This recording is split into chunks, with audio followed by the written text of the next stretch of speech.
Hey everyone, and welcome to another deep dive. Today we're cracking open the 101 habits of highly successful screenwriters. Ooh, sounds interesting. It is. We're basically getting advice straight from 22 Hollywood heavy hitters. Who are we talking about here? Well, we've got Terry Rossio, he wrote, Pirates of the Caribbean, Wow, okay. and Akiva Goldsman, A Beautiful Mind. Oh, yeah, for sure. Yeah, so we're talking big names, big movies, and hopefully big lessons for us. One thing that really struck me while I was prepping for this and something the book brought up was this idea that so many of us, we want who has written, but the successful writers, they're all about the doing, the daily work. That's interesting. It is. Have you ever felt that? Like you just want to magically have that finished script? Oh, yeah, definitely. I think that's something a lot of us struggle with. It's so much easier to dream about the finished product than to actually put in the work. Exactly. And that's where this book, I think, comes in. It's not about, some magic formula. It's about habits, the mindset. The stuff that actually gets you there. And what's interesting is this book doesn't sugarcoat it. It's about the real habits, the sometimes unglamorous stuff that leads to success. I like that. No BS. And they kick it off with a quote, and I love this. It's from Joseph Marshall Wade. Yeah. He says, if you want to be a tramp, find the most successful tramp and learn from them. Okay, so find someone who's already doing what you want to do and figure out how they did it. Exactly. And when it comes to screenwriting, one of the biggest things that jumped out, both from the quote and the book, is just the sheer commitment. These writers, they're dedicated. It's not a hobby. Yeah, they live and breathe it. It's a lifestyle. Like Leslie Dixon, she wrote Mrs. Doubtfire. Oh, yeah, and Freaky Friday. Yep. She talks about just this intense work ethic, constantly pushing to make it better. And it's interesting because that dedication, it often comes with sacrifice. A lot of these writers had to work other jobs, sometimes for years, while they were honing their craft. It's true. It's not always glamorous. Like Bill Marsili, he wrote Deja Vu. He talks about having a very methodical approach, really perfecting his script before even getting feedback. So it's not just about talent, it's about strategy. Absolutely. Knowing how to work the system, so to speak. And then we get into the creative process itself. These writers, they don't wait around for inspiration to strike. They go after it. They cultivate it, make it a daily practice. Which I think is really interesting. They make it sound like, well, not easy, but... Like a habit, something you build. Exactly, something you train yourself to do. And, I was surprised that a lot of them, they don't struggle to find ideas, like Terry Rossio or Scott Rosenberg, who wrote Con Air. They have too many ideas. That's a good problem to have, right? Too many ideas. But how do they take those ideas and turn them into something real? Well, research. And I'm not talking about just reading a few articles. We're talking immersive experiences. Oh, tell me more about this. Okay, so Michael Schiffer, he wrote Crimson Tide. Oh, love that movie. He actually spent weeks living with cops to research colors. Wow. And then, to prep for Crimson Tide, he lived on a nuclear submarine. That's dedication. It is. It's about going deep, getting that authenticity. And on a lighter note, did you know Amy Holden Jones, she wrote Mystic Pizza, writes in a zero-gravity chair. A zero-gravity chair. Really? Apparently, it helps her ideas flow. I mean, hey, whatever works, right? Right. So it's about finding what works for you. And speaking of things that work, let's talk discipline and routine. Because everybody knows you got to put in the time. Exactly. But in chair, hands on keyboard, right. But these writers, they take it up a notch, even if it's just a page a day. Like William Faulkner said, I write only when I'm inspired. Fortunately, I'm inspired at 9 o'clock every morning. Love that quote. So routine, consistency, that's key. It is. And of course, we all hit that wall sometimes, writer's block. The book talks about taking breaks, listening to music, working on multiple projects. A lot of good strategies. But here's one that I found interesting. Procrastination. Procrastination, really. Yeah, controlled procrastination. Yeah. Sometimes stepping away, letting your subconscious work things out. So it's like giving your brain a break to make those unexpected connections. I could see that. Right. And then, of course, deadlines. Even self-imposed ones. Gotta have that pressure, that sense of urgency. Absolutely. And speaking of pressure, let's move on to rewriting and feedback. Uh-oh, everybody's favorite. I know, right? But it's unavoidable. And the book really stresses that rewriting, that's where the magic happens. That's where a good script becomes a great script. Exactly. And Ernest Hemingway, he had a way with words, put it like this. The most essential gift for a good writer is a built-in, shock-proof shit detector. Ouch. But he's not wrong. No, he's not. You got to be able to look at your work and see what needs to be fixed. And the book talks about different approaches to rewriting. Der Haas, who co-wrote wanted, he does a vomit draft. Just get it all out there and then go back and shape it. I like that. Just get the ideas flowing. And then comes the feedback. And the book stresses that it's important to get feedback, but from the right people, people you trust. And to be discerning about the feedback you receive. Exactly. Stephen D'Souza, who wrote Die Hard and 48 Acres, his advice is, only get feedback when the script is as good as you can possibly make it. Makes sense. Don't waste people's time with a half-baked draft.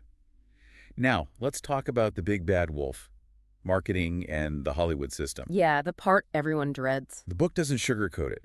It says straight up, there are fewer stars for writers on the Hollywood Walk of Fame than there are for animals.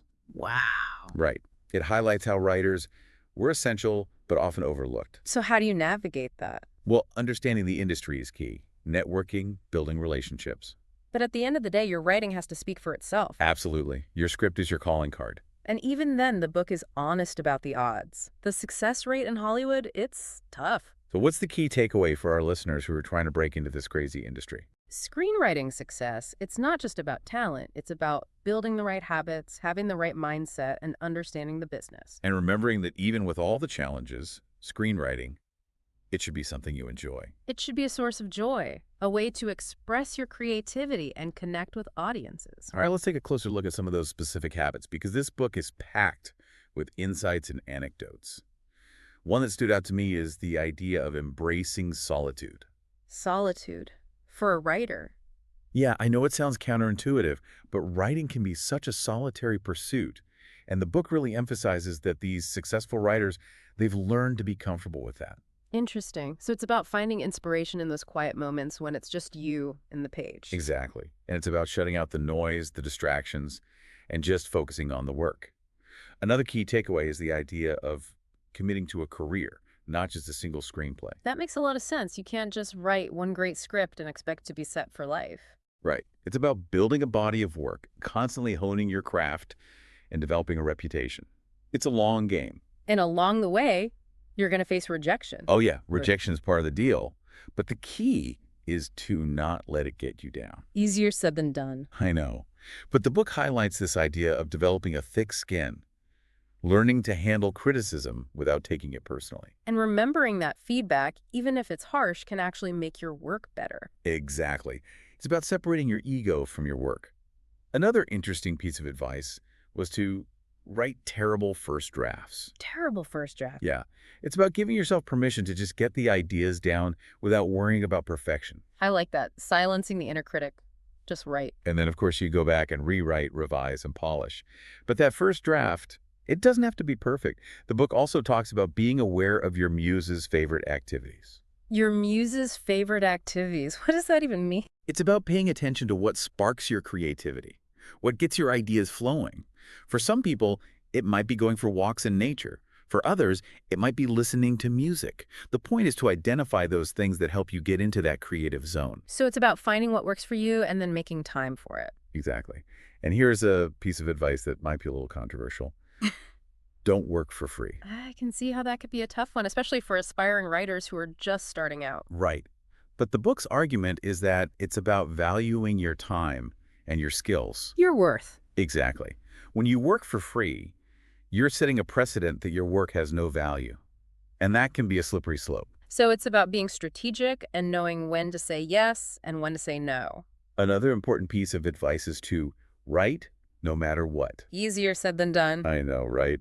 Life always seems to get in the way. But the book argues that successful writers, they make writing a priority. They find a way, even when they're busy or tired or just not feeling it. They show up for themselves and for their craft. Exactly. And it's about building that discipline, that habit of writing, even when it's tough. And speaking of tough, let's talk about research. And research. Yeah. We talked about immersive experiences, but research comes in many forms. The book really emphasizes the importance of reading, and I'm not just talking about screenplays. Reading everything. Yeah. expanding your horizons. Exactly. Reading widely across genres helps you develop your voice, your understanding of story. It's like fuel for your creative engine. So it's not just about watching movies, it's about absorbing stories in all their forms. And speaking of stories, the book makes this interesting point about Hollywood being in the emotion delivery business. The emotion delivery It's business. a great way to think about it. Movies, TV shows, they're all about eliciting emotional responses from the audience, making us feel things. So it's not just about plot twists and witty dialogue. It's about crafting an experience that resonates on an emotional level. Absolutely. And that brings us to one of the most challenging parts of the process, rewriting and feedback. Ugh, I know. It's like having your baby critiqued by a panel of experts. It can be brutal, but the book stresses that it's a necessary part of the process. And that you need to develop a thick skin, learn to handle criticism without taking it personally. Right. And to remember that feedback, even when it's harsh, is usually meant to help you make your work better. One writer in the book describes feedback as getting your baby thrown against the wall repeatedly. Ouch. That's a pretty vivid image, but I get it. The key is to not let it crush you, to remember that it's all in service of the story. And that brings us to the next hurdle, marketing and the Hollywood system. The beast we all have to face eventually. The book is pretty blunt about it. It says there are fewer stars for writers on the Hollywood Walk of Fame than there are for animals. It's true. Writers are often the unsung heroes of the entertainment industry. So how do you navigate that? Well, it's about understanding the industry, networking, building relationships. But at the end of the day, it all comes back to the writing. Exactly. Your script is your calling card, and it needs to be exceptional. And even then, there are no guarantees. The book doesn't sugarcoat the odds. So what's the key takeaway for our listeners who are trying to break into this competitive world?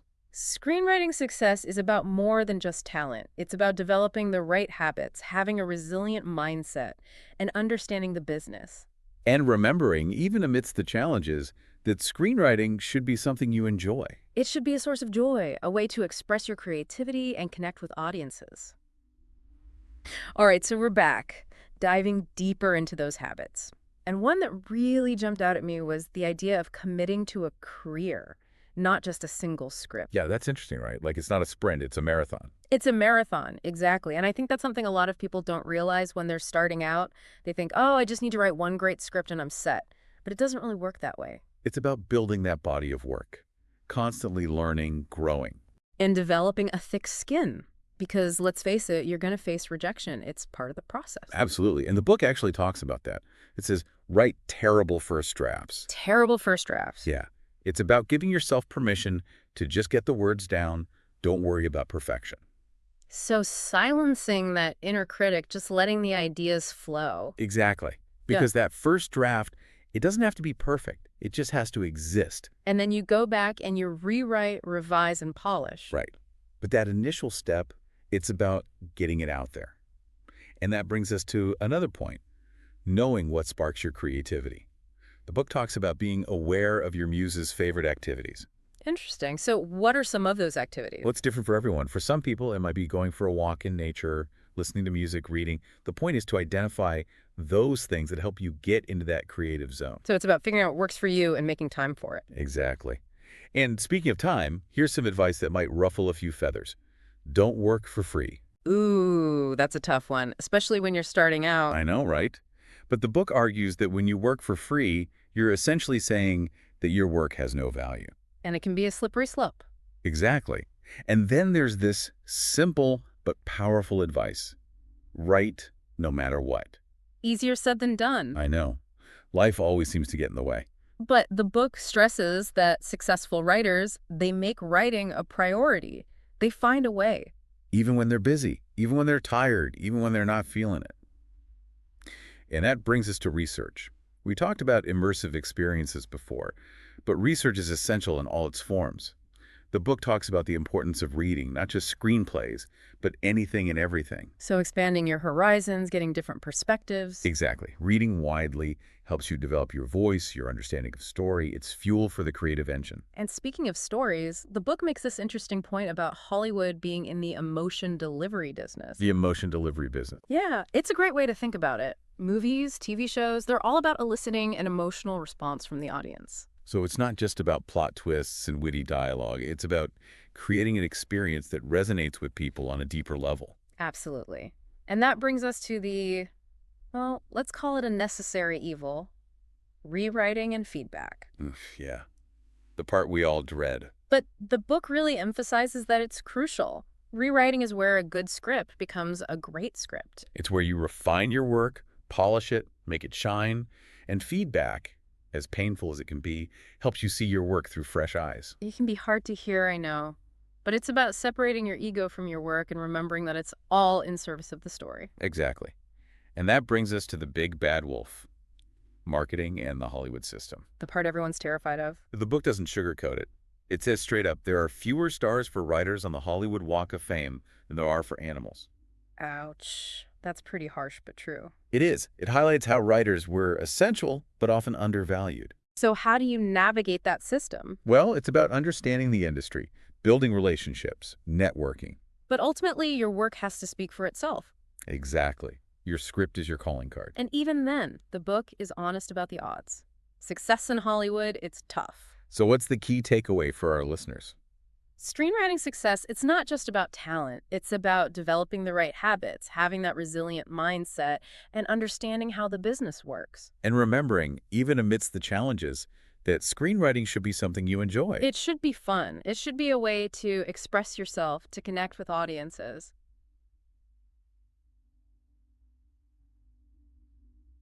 All right, we're back, ready to wrap up our deep dive into the 101 habits of highly successful screenwriters. It's been quite a journey, hasn't it? Really eye-opening to see how these pros approach their craft. It is. It is. And in this final part, we're going to get even more specific, talking about character development, plot structure, dialogue. You know, the nuts and bolts of actually crafting a great story. Exactly. The stuff that really makes a script sing. So let's start with those characters. Because, let's face it, a movie with weak characters, it's not going to hold our attention. It's true.